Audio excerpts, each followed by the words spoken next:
लो जी, elections हो गए खत्म, सरकारें बन गई हैं, जिसने सीएम बनना था वो सीएम बन गए हैं, तो अब आगे का क्या प्लान है? तो सीरियसली ऐसा नहीं फील हो रहा कि जैसे कोई टूर्नामेंट या वर्ल्ड कप खत्म हो गया हो, वही फीलिंग, वही खालीपन कि अब आगे क्या देखें?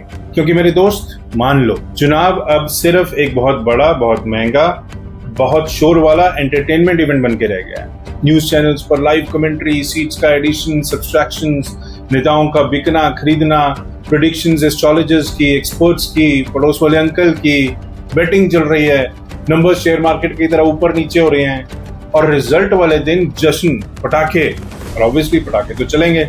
और ये एक्साइटमेंट लोकल नहीं है, बंगाल का एक्साइटमेंट गुजरात में, असम का एक्साइटमेंट महाराष्ट्र में, केरल का एक्साइटमेंट यूपी में।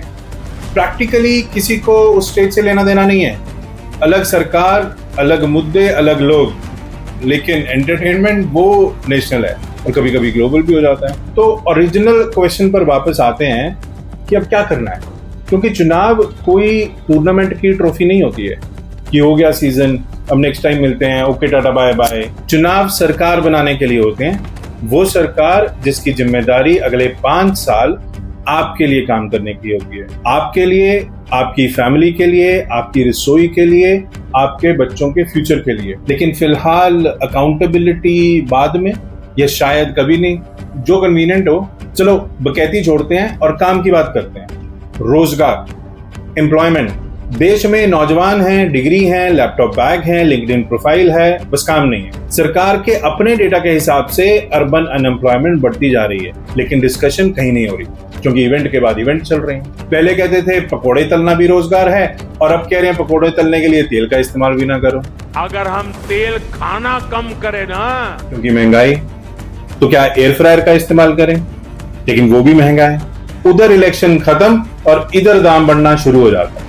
पिछले 5-6 सालों में आटा, दाल, तेल, एलपीजी सब कुछ कम से कम 60 या 80% महंगा हो चुका है। और वेस्ट एशिया वॉर का बहाना अलग से। मोदी जी कह रहे हैं खर्चा मत करो, लेकिन क्यों ना करें? क्या क्राइसिस है उस पर चुप है। बस जीडीपी, फास्टेस्ट ग्रोइंग इकोनॉमी, ये 4-5 शब्द रिपीट हो जाते हैं। तो मिला क्या आपको? एक तरफ इवेंट और एक तरफ भयानक रियलिटी। और रियलिटी ये है कि आज भी कोई बीमारी एक मिडिल क्लास फैमिली को सड़क पर ला सकती है। अस्पतालों का हाल देखा है, एक एग्जाम लीक पूरे कई सालों की मेहनत खराब कर देता है। हर टूटी हुई सड़क, ब्रिज, हाईवे करप्शन की कहानी बता रही है। इन सब पर डिस्कशन कहीं नहीं, क्योंकि हम अभी भी अगले इवेंट का इंतजार कर रहे हैं। तो सवाल ये नहीं है कि कौन जीता, सवाल ये है कि क्या जीता और किसके लिए जीता, क्योंकि सरकार कोई ट्रॉफी नहीं होती। और जिस दिन आप ये समझ जाओगे और सवाल उठाना शुरू कर दोगे, उस दिन पॉलिटिक्स आपके लिए एंटरटेनमेंट नहीं रह जाएगी और लीडर्स ये सभी सुधर जाएंगे। तो बताइए अब क्या प्लान है?